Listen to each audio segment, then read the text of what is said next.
I forgot to start the recording, which I do every month, even though I have this big sticker right here that says record. I forget it every month. So where are our insurance requirements? Our state statutes, and Utah has some unique and possibly the best state statutes for property coverage in them, as far as condos and PUDs. Our governing documents, and in our governing documents we're going to have specific information, and it's going to have a requirement for today's topic, CGL insurance. Local and federal laws, the secondary mortgage market, Fannie Mae, Freddie Mac, those guys are going to have specific insurance requirements required by their associations. The contractual obligations, we might enter in a contract that puts the onus on us as the association to have certain types of coverage. And then just good business judgment. You as board members have the protection of the business judgment rule, and as long as you use professionals and experts in the areas that you are working on, then you'll be protected. So remember, the exposures to loss, property exposures of tangible like buildings, contents, and intangible information websites, liability exposures, third-party claims, income exposures, and personnel exposures. Once again, this month and even last month when we were talking to directors and officers, that is a type of liability exposure. And there are even more than just the CGL policy will cover some specialty liability exposure coverages, but we are talking about liability exposures. Someone once told me, liability exposures are the coverage for bad things that happen to other people because of you, because of your association, because of your association's common areas or ICE that might be in the common areas. So commercial general liability, there's some of our other ones. Hired and non-owned automobile liability, commercial umbrella, and the D&O that we talked about last month.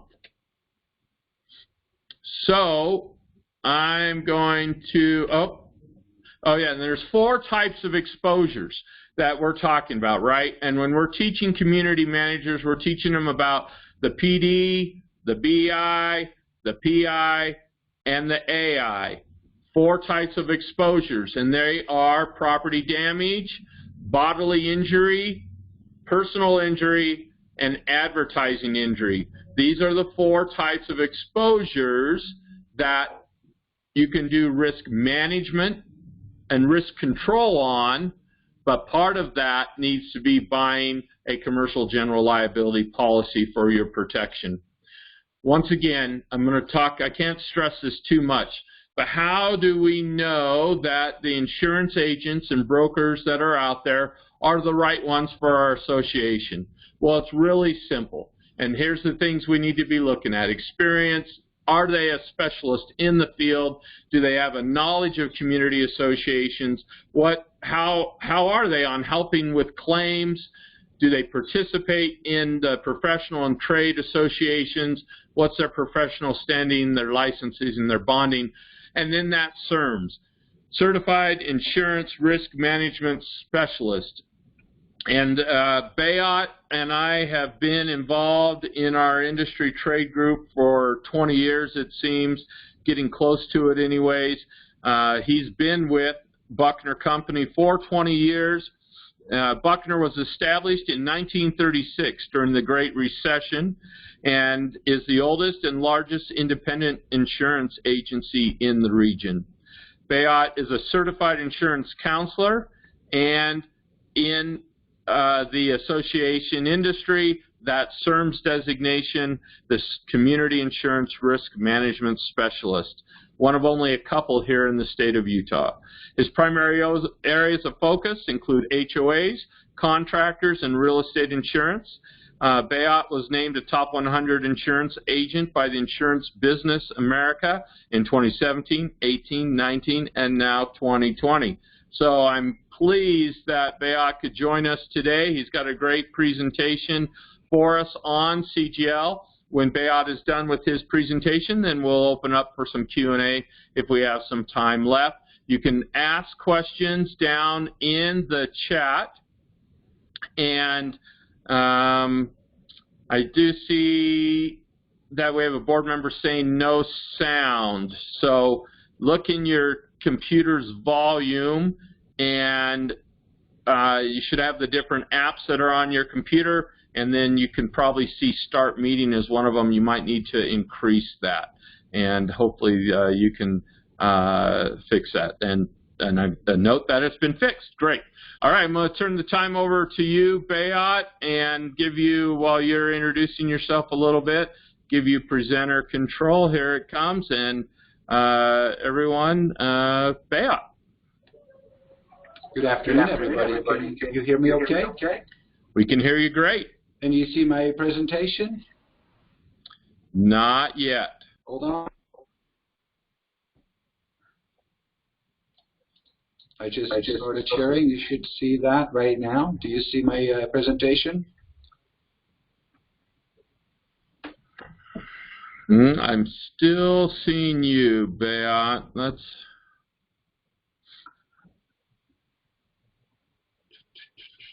This always works great in our dress rehearsals that we had 2 of this morning already. So, oh, yeah, it looks like other people are seeing it, so maybe it's just me not seeing it. So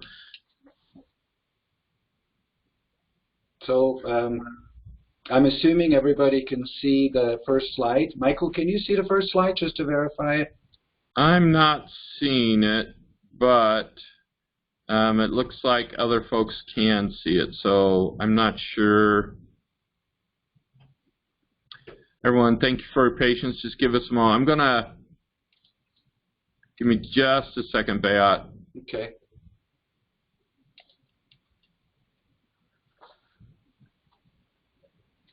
All right, you might get another little message up to take control. Yeah, I clicked that, start sharing. Okay. I got it. Yes, I'm seeing it. I'm seeing it. Yep, we're seeing it. Go ahead. Okay. Welcome, everybody. Thank you for the opportunity, Michael Johnson and FCS, to participate in this webinar. We're going to be talking about insurance, and we've done some experiments with human beings, and we found that about 45 minutes is the maximum amount of time a human being can be exposed to insurance talk before they pass out. So I'm going to try to keep this short and sweet and hopefully interesting. My topic here is going to be in relation to general liability insurance, and I always like to make a little bit of a joke where I say everything is covered by insurance until you have a loss. So HOA, general liability insurance, the good, the bad, and the ugly. Again, my name is Beat Kozanowski. I'm a certified insurance counselor and a community insurance risk management specialist at Buckner, with Buckner for 20 years, and Buckner's been around since 1936 in the industry. We go to a claims adjuster's office when they're looking at the insurance policies. I like to show this little bit of a cartoon, and these 2 insurance individuals discussing the policy language or contract, the policy, and the one gentleman tells the other one, if you look carefully, you'll see that all claims are invalid except on alternate Tuesdays in June and when Venus is in alignment with Mars. So let's just really get to the seriousness of insurance and debunk the insurance mystery. HOA insurance can be categorized into 9 categories. And the first 2 will probably amount to a majority of all claims or insurance issues that you deal on a regular basis as an HOA in Utah. Number 1 would be property and equipment claims. Number 2 would be general liability claims. About 30 to 40% of all your claims in an HOA will be of that nature. Crime and fidelity insurance, employment practices insurance, directors and officers malpractice, you talked about the D&O, the flood and earthquake or catastrophic insurance, environmental impairment liability, workers, commercial auto, and workers' compensation insurance. So what is general liability insurance?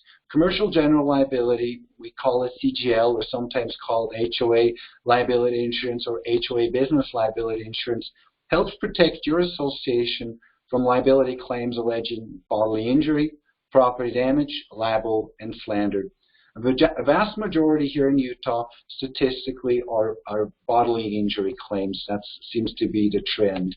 So let's talk about general liability. Depending on the composition of your HOA, general liability claims can come from HOA buildings and the common areas. So generally, you have an HOA that does not require to insure the buildings, insures common areas, clubhouse, the fields, and so on and so forth. Or is the HOA responsible to also insure the buildings? The composition of claims will change a little bit. An HOA with the following exposures or risk factors is more likely to encounter a liability claim. Biking or hiking trails, ski runs here in Utah, private roads and parking, parks, lakes and forests, playgrounds, sports courts, gyms, pools and hot tubs, clubhouses and restaurants, and an HOA equipment like mowers, landscaping equipment, golf carts, and so on and so forth.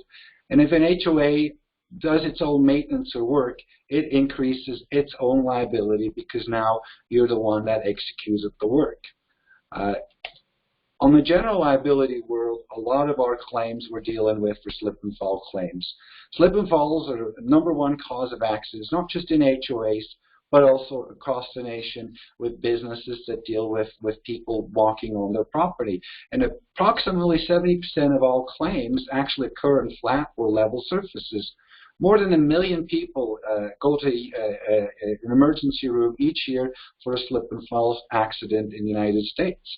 The average cost of a slip and fall in the United States ranges between $40,000 to $80,000, but it can go easily up to $250,000 and higher. Medical bills for these types of injuries top $70 billion each year. The slip and fall victims miss an average 11 days at work. Many slip and falls accidents are avoidable. Slip and falls accidents are considered a public health problem because they're both common and costly. Most of these accidents are preventable. And if a business or individual take the proper safety precautions for customers and their guests and employees, they can prevent a lot of slip and fall accidents before they happen. Slip and fall prevention. How does an HOA reduce its liability risk for slip and falls? Eliminating and reducing hazards on your property. And what does that mean? Well, hire a professional, competent, skilled manager that has the skills, resources, and connections to perform a professional job and advise the HOA and board on how to reduce or eliminate slip and fall risk. Only hire professionals and contractors that are experts in HOA work and have proper insurance, such as general liability insurance, commercial auto insurance, professional management insurance, workers' comp, and manager crime insurance. And ensure that the contractors hired on behalf of the association, providing the association with proper evidence of insurance, including general liability, workers' comp, and list the HOA as an additional insured under the general liability insurance policy. A skilled property management company like FCS or a law firm can really help you with that. And employ HOA contractual risk transfer. And if you don't know what that means, have your attorney or manager review work orders and contracts to make sure you're legally protected from contractors' cost claims. Claims examples for bodily injury claim. A very common one would be a playground type of claim. So a person was injured when her swing separated from its support chain and she fell approximately 10 feet to the ground. She landed on the ground, she heard a crack. Looked down and saw her foot was twisted in an awkward angle. And she suffered a leg injury which had to be surgically repaired. The HOA swing set was attached by an S-hook, but the S-hook was negligently left open and created a dangerous gap. And the HOA attorney hired by the HOA insurance company settled the case because they were deemed negligent or at fault. Dog bite on the face. A minor boy was playing with the husky dog when it turned around and bit him in the face at the home of a family friend in an HOA. The boy suffered multiple facial lacerations and punctures which required surgical repair under sedation. The HOA was sued but was not negligent. So the insurance company defended the HOA in that scenario. Grassy field, we have a lot of grass on HOAs, and it's a common recurring claim that we see. A person walks across the HOA lawn and twists their ankle on some uneven ground. They demand compensation from the HOA for just the medical bills. Now in this case, is the HOA always going to be responsible or liable? Just because you fall on somebody's property, or somebody falls on an HOA property, does not necessarily mean the HOA was deemed negligent or at fault. But the HOA could be held to liable because if there is uneven ground, holes in the grass, and it's not been fixed, and people know about it, or the board knew about it, then obviously those types of scenarios tend to be more liability on the HOA side. Swimming pool are big, risky items on an HOA, and unfortunately they tend to end up with some tragic accidents. So there's a claim we've had not too long ago. Babysitter brings several young children to the HOA pool. They enter through the lock gates with the entrance system, and then the little boy falls into the deep end of the pool and is underwater for more than 5 minutes. He suffers traumatic brain injuries, and the case is still pending for over 2 years. Looking at our risk factors here, the HOA is being defended by the HOA insurance company, but really there's no sign of any negligence. It's just pending right now. There's really nothing happening. COVID or virus is obviously these days a hot topic. And people are wondering how does an HOA insurance policy handle that. This is a case in another state. A person swimming in the HOA pool was infected with a dangerous virus and dies. Apparently there was negligence established because the pool sanitation system was inadequate, and it caused the injury and death to that individual. The insurance company, after they were brought into the suit, declined to pay for the claim or defend it because of the exclusions that apply to insurance policy. So I want to just talk about common liability exclusions when it comes to COVID or virus. It depends on your type of HOA policy that you have. There's two types of exclusions that could apply for virus or communicable diseases. One is a flat-out communicable disease exclusion. It's easy to find. And then some HOA policies have an additional total pollution exclusion. You'd say, well, a virus, is that a pollutant? In some courts, a virus was deemed a pollutant, and thus it was not covered a claim under the CGL policy, the general liability policy. It's important that you check your policy, check with your professional, and see what exclusions and benefits apply to your policy. Each policy is different from another. Hence, the joke I made, all insurance is the same until you have a claim. It really comes down to what type of insurance policy you have. We'll move on to personal injury claims. What is a personal injury claim? Most personal injury claims would be humiliation, discrimination, libel or slander, malicious prosecution. So anything that has to do with the HOA enforcing its governing document or dealing with the homeowners, the general public, or vendors and contractors. Wrongful evictions and infringement of copyright title. How can we prevent a personal injury claim? Most personal injury claims start as rather trivial items and then elevate in the personal conflicts between the HOA members and its board. So one way to deal with all sorts of individuals and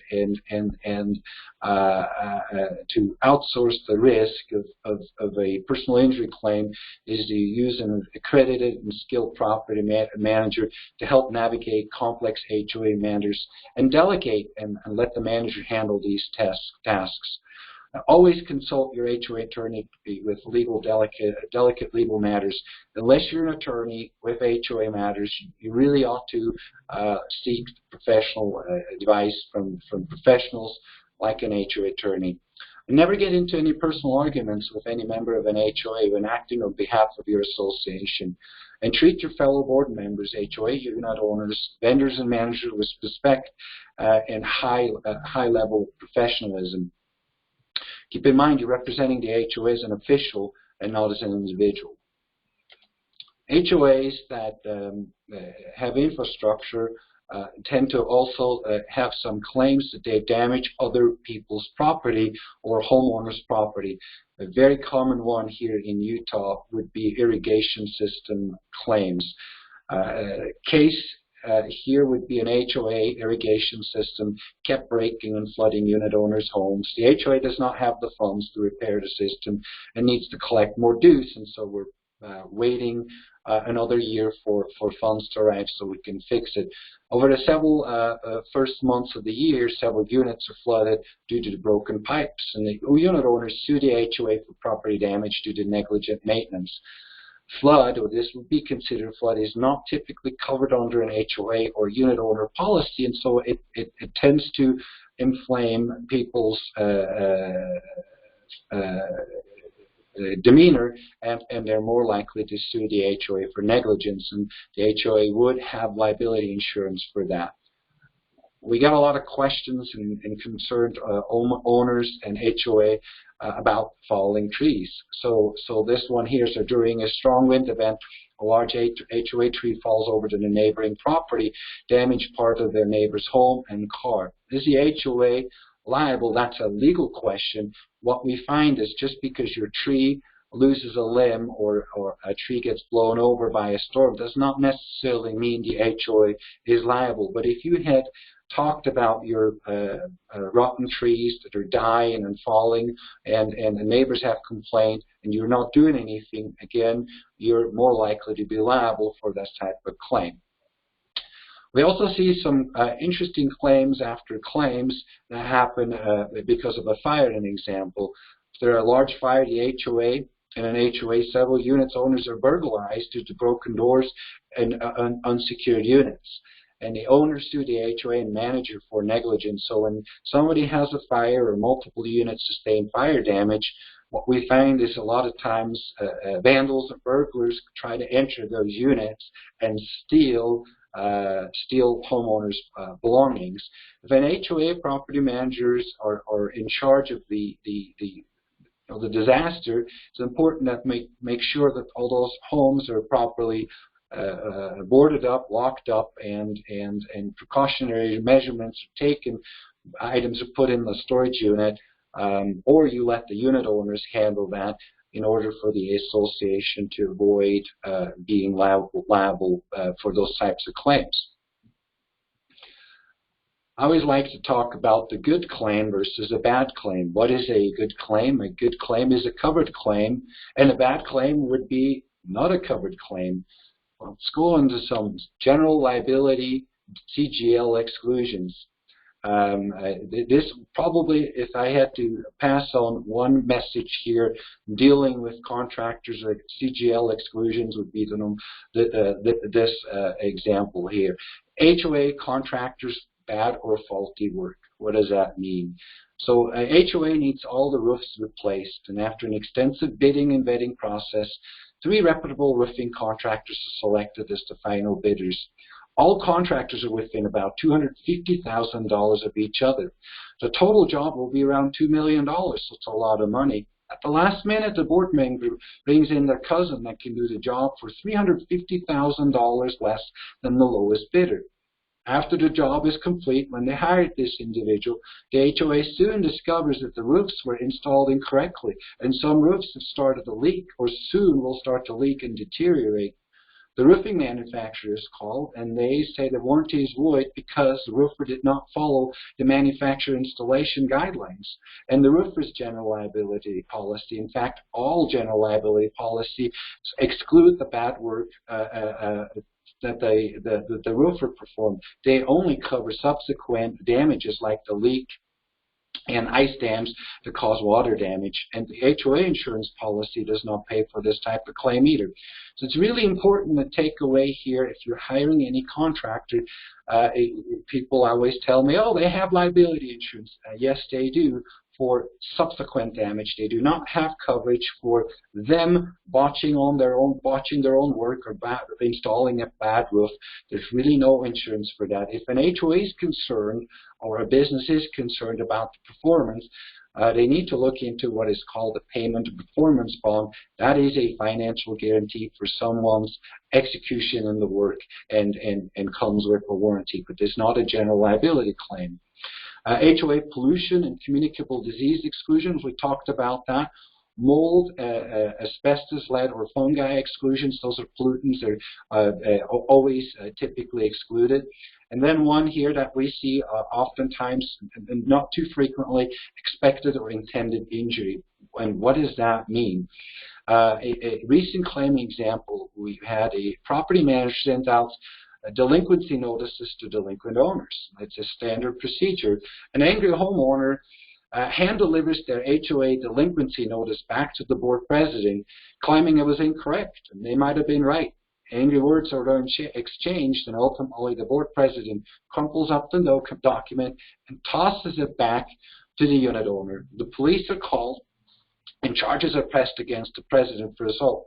This goes to court, and the insurance HOA denies defending the HOA on the president for legal expenses due to the intentional act of the act of the board president. I'm torn on this one. It's an important takeaway that you do not want to act in an intentional way that could inflict injury because it potentially could void your coverage. Again, it's best to try to remain calm in these situations. Workers' compensation claims. To save money, an HOA hires an owner to perform some landscaping work. He does not want to get paid, but instead wants his dues reduced. So he suffers a broken leg and demands compensation. This reduction of his dues is considered remuneration, or that's a fancy term for compensation in the state of Utah, makes the HOA a statutory employer under Utah law. That means they're legally required to provide workers' compensation insurance. No general liability policy pays for workers' compensation related claims, only a workers' compensation policy. So it's important when you are an HOA and you hire people or employees that you follow proper state laws and requirements when it comes to workers' compensation laws. And then contractual disputes. That is arguments, legal arguments between an HOA and a vendor or contractor over performance or payment issues. And there's really no liability component to it because you're just contractually disputing what the words mean or what the performance meant, but it's not really a bodily injury or property damage or type of claim, and thus a CGL policy would not respond to that type of claim. Common HOA questions that we find is, why does the HOA need to include the property manager as an additional insured under its liability, directors and officers and crime insurance? Don't they have their own insurance? And that's a good point. We see it very often. Both parties, the HOA and the property management, benefit from proper risk transfer. However, they really are a team. And one could always argue the other party is at fault, and so you don't want to have the finger pointing. And the additional insurance requirement eliminates this to a large extent.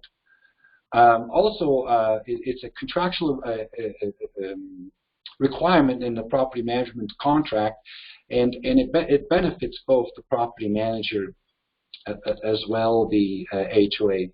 And then another question we see very often is, how can the HOA make sure that the contractor hired has adequate insurance?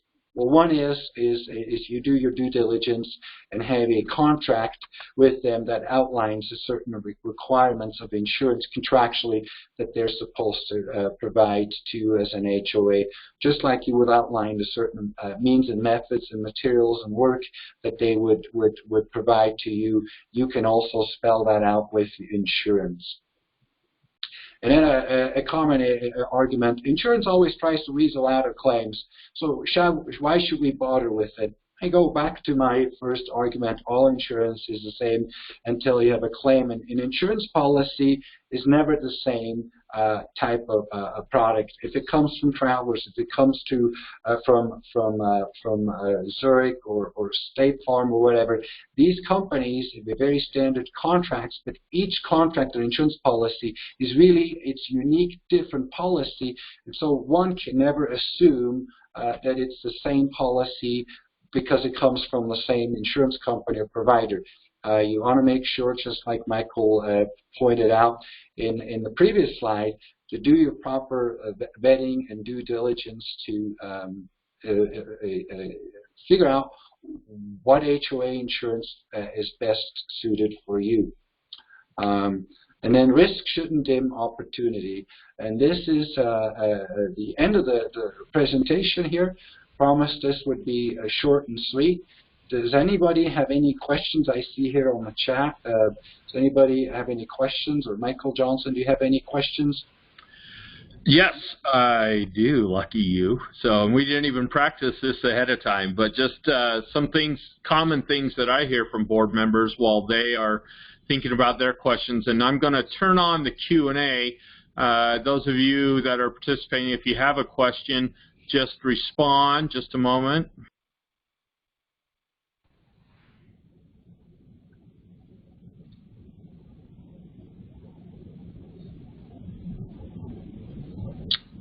Got to unmute Bayat back on here so that we can discuss here.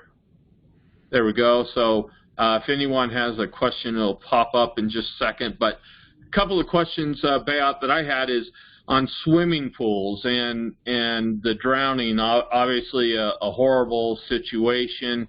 It does happen. We heard just on the news over the weekend of a little 3-year-old down in St. George drowning in a pool. It was a private homes pool, not an association. But what is insurance? How does and you know, we have about 46 pools in our portfolio here in Utah, and none of them hire lifeguards. They're all come and use at your own risk. They all do have rules on that. You know, you need to be 14 or older or supervised by someone who is responsible party. How does insurance view swimming pools and the difference on if there are lifeguards or no lifeguards?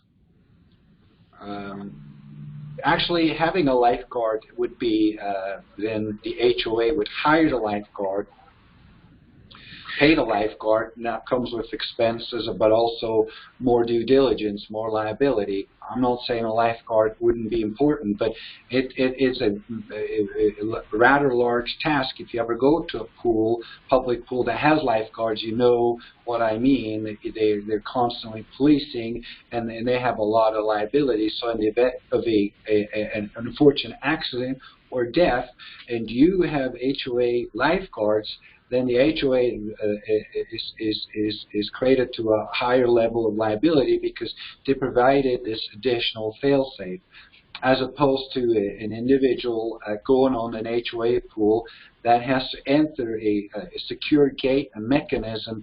The rules are posted, everybody is aware of the rules, and it's used at your own risk. HOA, in my opinion, is less liable if you conduct yourself like this, like most HOAs are. And again, a lifeguard could prevent a fatality or injury.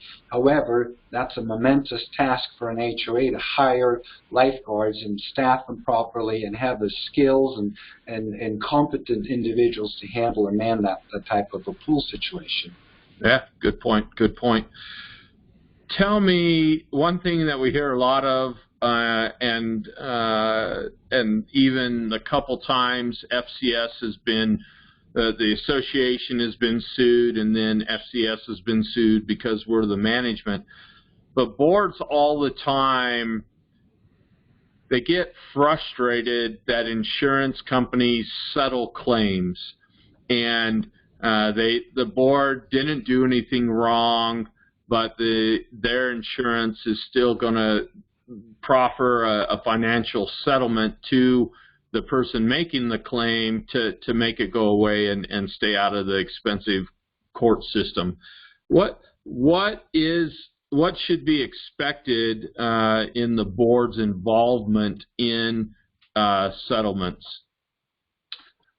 There is business policies that you can buy that the insurance company has to have your consent to settle a claim. However, most HOA policies or business policies do not have that feature, and so it's left up to the insurance company, best insurance business judgment rule, to make those business calls. And I understand and sympathetic that could be a frustrating item. However, oftentimes it just makes financial sense, and an insurance company in Utah, but other states too, can't just arbitrarily decide what is law. And so I have to follow existing cases or case law and laws in the state, and oftentimes they involve attorneys that specialize in these types of claims, and so they come to a conclusion where settling the case out of court or offering a payment is more beneficial than going to court. Then they will settle. I can tell you, though, no insurance company will ever settle with anybody if there's not a way to fight this. They will stand their ground and dig in because they have a legal obligation to do so. So just know when you find an HOA settling under a general liability policy, it's because they have looked at all aspects of the case, and they deemed it to the best of their knowledge at that current time. It made sense to settle this liability claim.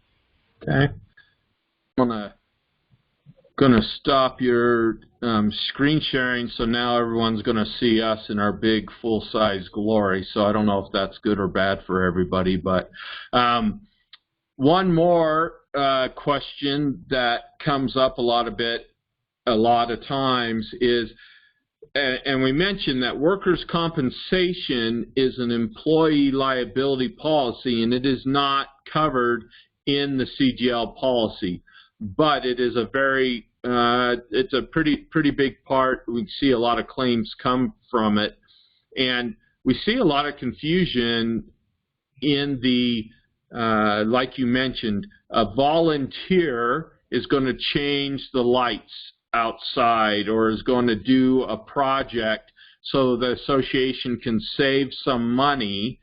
And do you find that, and I know back in the days when we were just the Utah Fund and that was our option, Utah Workers' Compensation Fund had a hard time figuring out, well, you're not paying them anything, and since workers' compensation insurance is based on the pay, they had a hard time writing the policy for volunteers. Are we seeing now, do we have to take it outside of the Utah Workers' Compensation Fund, or are most of the workers' compensation funds able to handle when it's volunteer work? And then how are they rating it? How are they charging the associations for it, since most workers' compensation is based on wages paid?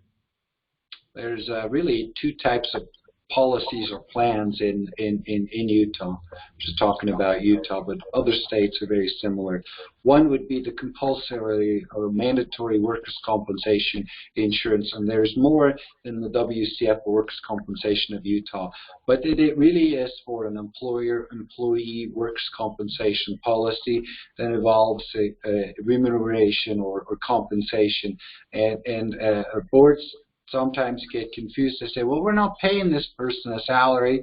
We're giving them a reduction of dues. Well, that would be considered remuneration or compensation, and thus requires to have a statutory workers' compensation policy. What that means with workers' compensation insurance in general, each state has its own requirements of workers' compensation, what the benefits are, what the compensation are, how much your lost finger is, or what your benefits scale should be. And so each state has its own rules and regulation, and Utah is no different. We're very much so.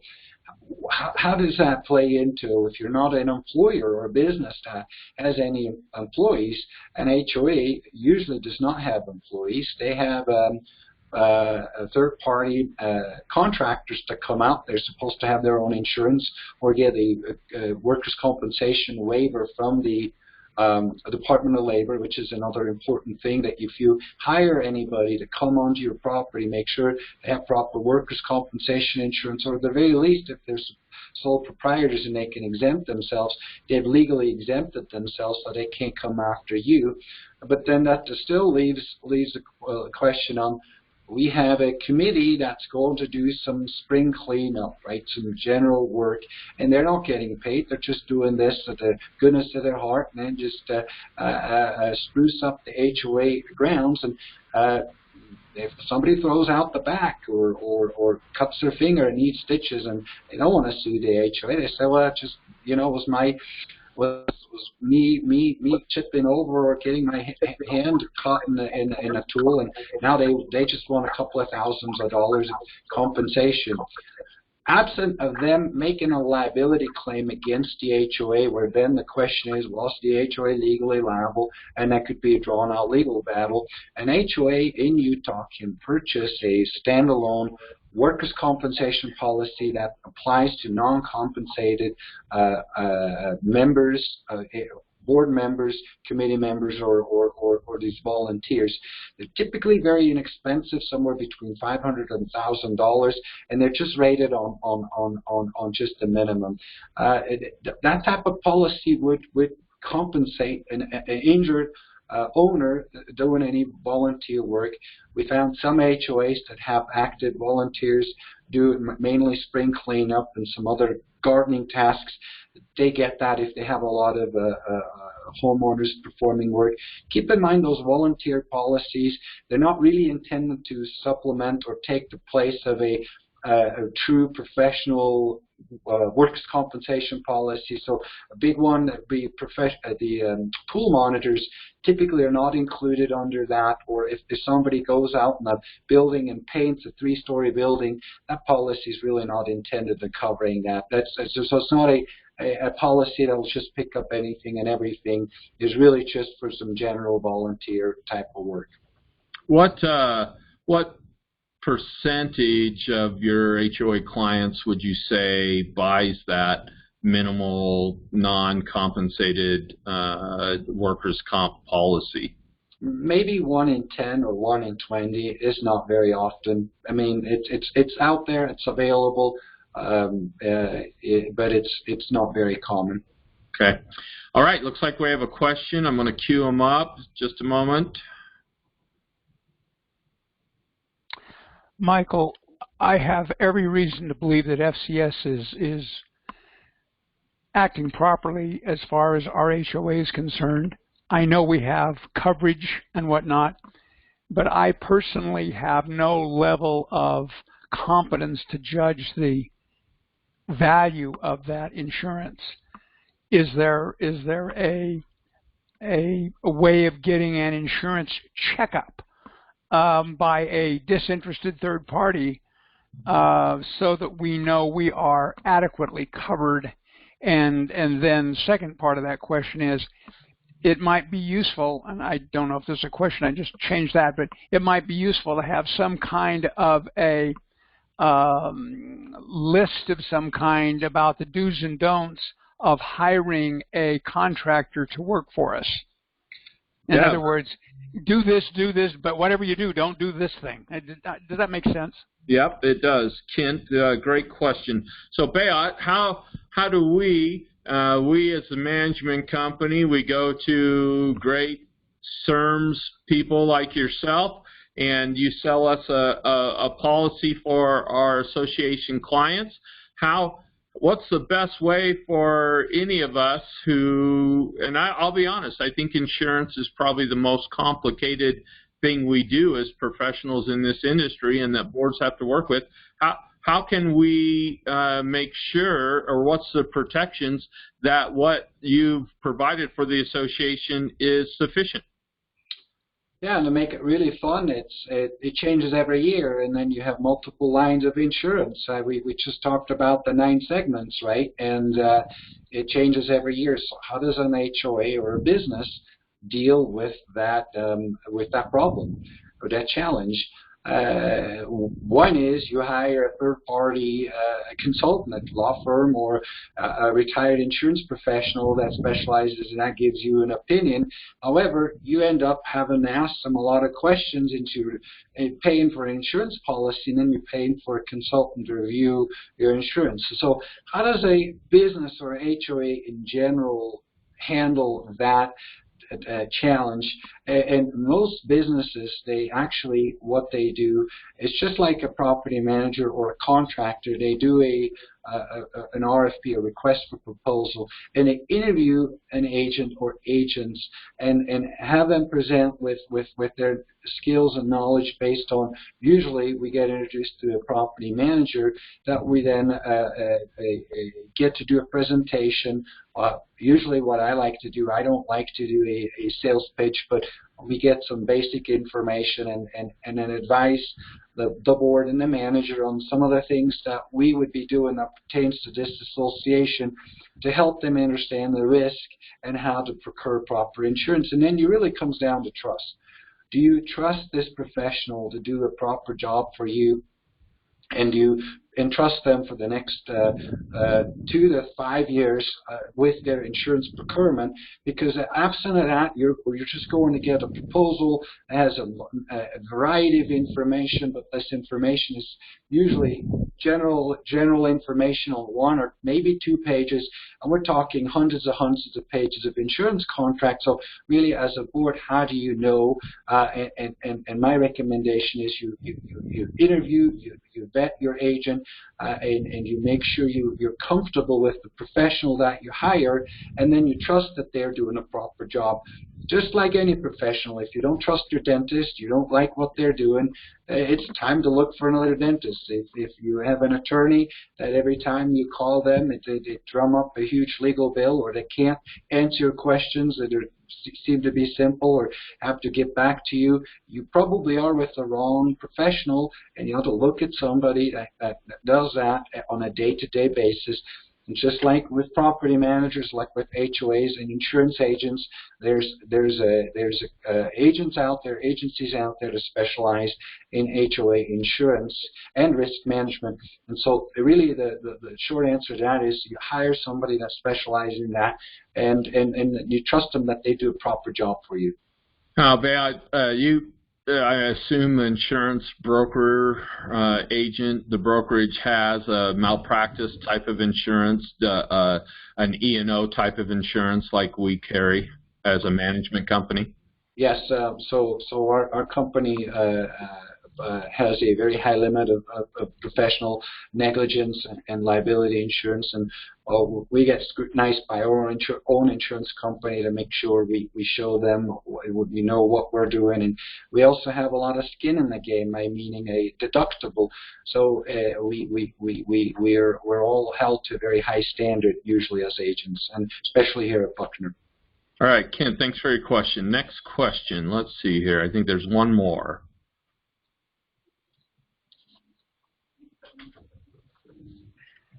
Do you have a question? Okay, we might be out of questions. I'm going to go ahead. All right. Well, Bayat, I think it was a really, really good hour of for our board members. We're grateful for everyone for tuning in today. The slide, I think it was up there when I thought we were showing our video. It was up there for a while anyways, but it's back up there. Next month, on the last Tuesday of June, which is the 30th, the last day, we'll be doing 3 lawsuits all associations should learn from. And this is going to be 3 different Utah HOA attorneys are picking their lawsuit. and they're going to share that with us next month. So we appreciate everybody for taking an hour out of your time today, especially you, Bayat, for the presentation of the materials and for your expertise in the field and for all you do for us in the association industry. Thank you very much, and thank you everyone for joining us. All the FCS offices have reopened to walk-in traffic effective today with the proper safety protocols in place. So if you do need to come to the office for some reason, you may do so. But once again, we still highly encourage telephone and video conferencing and the ability to do work without having to have that one-on-one interaction as much as possible. Thank you, everybody, once again. We'll see you next Monday night for Monday Night Michael, where we'll be talking specifically about COVID-19 and your associations, and then we'll see you in a month for the 3 lawsuits, board, lunch, and learn. Thank you. Stay safe. We'll talk to you then.